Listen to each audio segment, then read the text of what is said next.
Ja laval on oma esinemise lõpetanud ansambel Das Megahüper, Lõuna-Eesti poisid. Kuidas esinemine läks? Mega oli.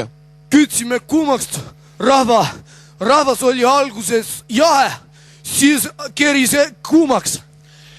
Mis muusikastiil see üldse on, mis te teete? See on reality rave. Reality rave, mis see tähendab? No see päris elus pidu. See on nagu kui pidu elab.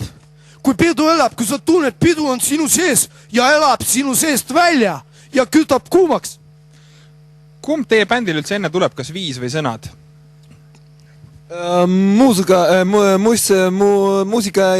on pärast on muusika. Meil on põhjad on valmis. Me oleme nagu artisti ja produtsent. Saad aru? Me nagu teeme koos, mõtleme. Kõigepealt on muusik valmis, siis otsime sõnu. Ja kui kaua te seda Are You Ready laulu kirjutasite? 2 nädal. Esimene nädal tuli Are You. Siis tegime pausi 2 päeva. Teine nädal leidsin internetist Ready. Kokku tuli Are You Ready? Ja mis see tähendab? Valmis oled või ei ole või?